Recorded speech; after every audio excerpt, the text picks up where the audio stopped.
Hmm. Okay, so what I would say to the sisters who are struggling to get married because of age, I would say, no doubt, these sisters have probably been trying to get married for a period of time, right? And it seems to not work. So I would say that they've exhausted their own efforts, but now, inshallah, they should ask Allah Azza wa Jal. Because in our day and age, it's true, it's hard, and sadly we have this, as you said, this age-obsessed thing. And it does make it very hard. But like nothing is hard for Allah Azza wa Jal. And marriage is a form of rizq. And Allah is Ar-Raziq. Allah is Ar-Razaq. Allah is the one who provides. So marriage is rizq, which is provision. And Allah is the one who provides. So whereas it might be hard for you to get married or seek someone, and you might be finding it difficult to find a spouse, like for Allah, it is not hard to find your spouse. The issue is, we rely more upon our own efforts than Allah. That's why Allah said, وَتَوَكَّلْ عَلَى الْحَيْءَ الَّذِي لَا يَمُوتُ. Rely upon Allah, the one who is ever living, He never dies. And that's why Allah Azza wa Jal, He mentioned in Surah Al-Talaq, وَمَن يَتَّقِ اللَّهَ يَجْعَلْ لَهُ مَخْرَجًا, that whoever fears Allah, Allah will find a way out for this person. وَيَرْزُقُهُ مِنْ حَيْثُ لَا يَحْتَسِبُ. Allah will give this person rizq from a place they never imagined. They never ever thought, they could never imagine that rizq would come. And it came from that direction. And like we said, marriage is a form of rizq. So my first advice to the sisters would be at-taqwa, to come with taqwa, which means more than just fear of Allah. At-taqwa means to do everything Allah commanded you to do, and to stay away from the haram that He prohibited you. Sisters, pay attention. It's very important to know what taqwa is. If you want, taqwa will give you rizq. It will give you marriage. It will give you children. It will give you wealth. It will give you all the khair that you need. Okay, taqwa even gives you Jannah. So what is it? Taqwa is, or that Allah gives it to you through that. It is to do what Allah commanded you and to stay away from the haram. It comes from the Arabic word wiqaya, which means to take a shield. Taqwa comes from wiqaya, which means to take a shield. You take a shield to protect yourself from oncoming enemy that might harm you, right? So the shield that you've taken here is protecting you from Allah's displeasure and punishment. And what is the shield? The shield is obeying Allah. Every time you obey Allah, you've shielded and deflected yourself from the punishment and the anger of Allah. Every time you stay away from disobeying Allah, you've pulled out your shield to protect yourself from the anger and displeasure of Allah. Sisters, if you work on your taqwa, Allah Azza wa Jal, leave it to Him to find you a spouse. And if you notice, Allah, whenever, if you know, there's a theme in the Quran, when it comes to our needs, whether it be rizq, whether it be khilafah, whether it be this, whether it be that, whatever our needs are, Allah mentions that I'm going to do that for you. And then Allah tells you, but what I want you to do is taqwa. You come with taqwa. For example, Surah An-Nur, Allah said that Allah will give khilafah to those on the earth, right, who believe. So Allah will give the khilafah. But then what did He say at the end of the ayah? يَعْبُدُونَنِي لَا يُشْرِكُونَ بِي شَيْئًا. Worship me alone and don't do any shirk with me. So Allah said, I'm going to give you the khilafah. You don't search for khilafah. You don't seek khilafah. There's some people that believe that you got to go out running and searching for khilafah all day, every day. No, Allah said, يَسْتَخْلِفَنَّهُمْ فِي الْأَرْضِ. Allah will give it to you. Allah, it's His job. But your job is to worship Him alone and not do any shirk. So this is the theme. Allah will handle your needs. His name is Al-Qayyum. Who is Qayyum? Man الذي قائم على نفسه وغيره. It is the one who is independent. He doesn't need anyone else. And He is the one that you depend upon. He is the one who handles your affairs. He takes care of you. Qa'im, from stand. He stands for your affairs. Does that make sense? Allah, He stands for you. And whatever you need, Allah said, I will do it for you. I will give you happiness. I will give you wealth. I will give you whatever you need. Whatever you want, I will provide it for you. But your job, worship me alone. Your job, at-taqwa. Your job, istighfar. Your job, tawakkul. Your job, you do these things. And then Allah said, I will do the rest for you. Does that make sense? So the first thing is at-taqwa. You work on your relationship with Allah. You work on your spirituality with Allah. And remember, taqwa is of stages. The first stage is that you leave off the haram and you do the wajib. Okay, but you're saying, I left off the haram. I don't do haram. I don't hang around the streets and speak to men. And I don't engage in haram transactions. And I do halal. I don't do haram. And I pray my salah, I give my zakat, I fast. So what do I do now? I'm still not married. I say, now take it to the next level. The next level is that now you do the sunnah, the mustahab, and you stay away from the makruh. Does that make sense? You say, you know what, I do the sunnah. I pray Qiyamul Layl, I fast Monday, Thursday, I fast the 3 white nights, I give sadaqah, you know, I done Hajj now, I do Umrah on top of that. You know, I do so much and I stay away from so much makruh, right? No problem. You know what we do? And by the way, this one, I don't think anyone can say, I've done it all. You know why? Because the sunnah is so big and the sunnah is so vast that wallahi, a person cannot say, I do all the sunnah and I stay away from all the makruh. I'll give you an example. The issue of the siwak. The siwak is a sunnah that is so highly just emphasized by the Prophet ﷺ.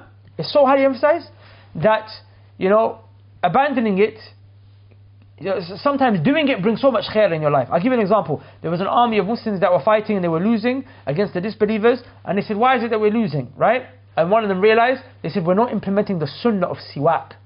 If we implement the sunnah, Allah will give us victory through it. Because by doing the sunnah, you're doing that which is pleasing to Allah.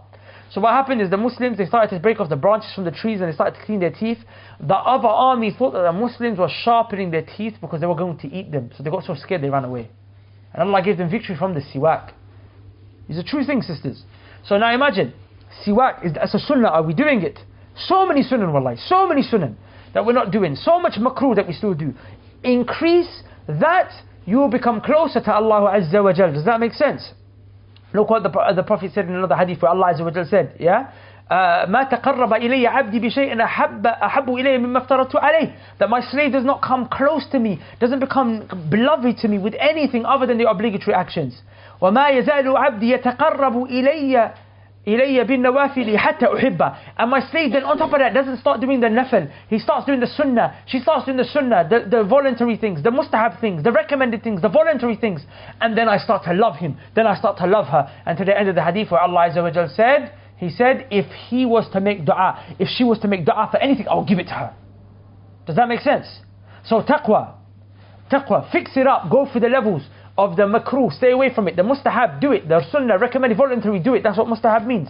And then when you do it, you have taqwa. When you do it, you become one who is a wali of Allah. And when you make dua to Allah, Allah answers your dua. So that's 2 things that you can do now. The third thing, sisters, that what you can do bi'idhnillahi ta'ala is you can make so you can make dua, you can come with taqwa. Do istighfar, seek forgiveness from Allah. Why? Because Allah Azza wa Jal said in Surah Nuh, فَقُلْتُ اسْتَغْفِرُوا رَبَّكُمْ إِنَّهُ كَانَ غَفَّارًا يُرْسِلِ السَّمَاءَ عَلَيْكُمْ مِدْرَارًا وَيُمْدِدَكُمْ بِأَمْوَالٍ وَبَنِينَ وَيَجْعَلْ لَكُمْ جَنَّاتٍ وَيَجْعَلْ لَكُمْ أَنْهَارًا. Nuh alayhi salam said to his people, seek forgiveness from Allah. Why? Allah will give you children. Allah will give you rizq, rain from the sky.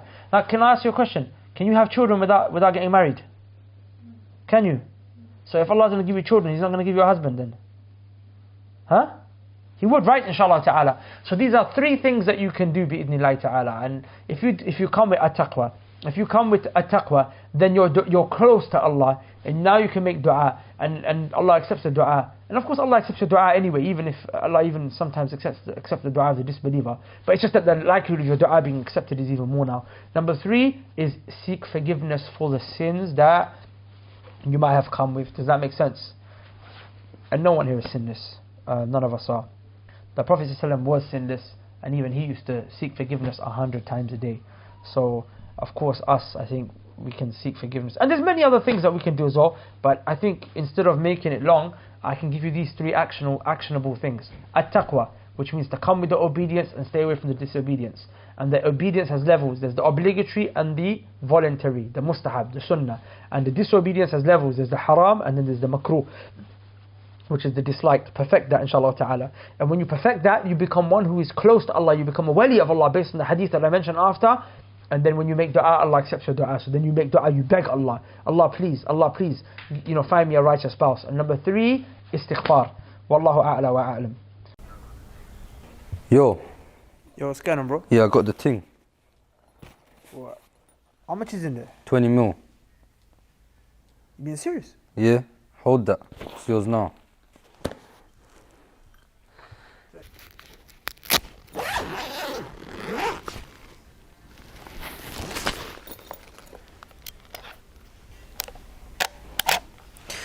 You guys are probably wondering how this dusty looking camera is worth 20 mil. Let me break it down for you. About 6 years ago, some brothers and sisters gave us about £600 in order for us to purchase this camera to make da'wah videos. 6 years later, alhamdulillah, we made well over 1,000 videos and we reached over 20 million plus views on YouTube alone without taking into account all the other social media platforms that we're on. So those people at the time when they gave that money, I don't think they had any idea that that £600 that they gave was gonna go towards a camera that would reach 20 million people who watch videos and they changed their lives after having watched them, who watched these videos and started praying, who watched these videos and accepted Islam. Can you imagine if they were sincere, the kind of reward that they're gonna get on the day of judgment, inshallah ta'ala? But now here's the issue. This camera is 6 years old. I mean, there's cracks in it, it's breaking, it's well past its sell-by date. We're trying to take things up to the next level. In order to do that, we need a new camera. In fact, we need more than one. We need more equipment. We need to actually hire a bigger media team. But all of this stuff, it comes with expenses, it comes with costs. And over the next 6 years, inshallah ta'ala, we're looking to reach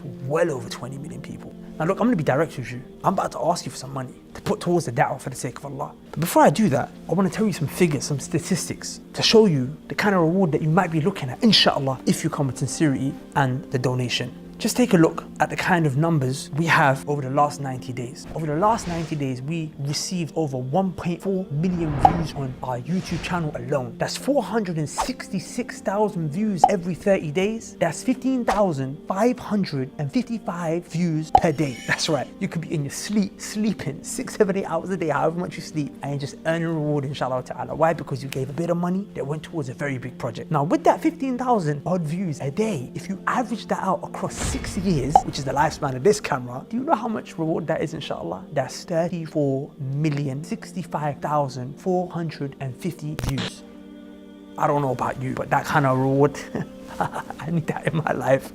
This is not the kind of opportunity that we should be passing up, especially if you've got sins. The Prophet ﷺ said that giving charity wipes away sins the way that water, it extinguishes fire. So look, say no more, inshallah ta'ala. I don't feel like I should have to convince you towards giving to a project like this anymore. If you want that kind of reward, you want the da'wah to spread, you want la ilaha illallah to spread across the internet, inshallah ta'ala, then you want to give at the link below to this project. Assalamu alaikum. Peace. Remember, 20 mil, yeah, and that's on YouTube alone.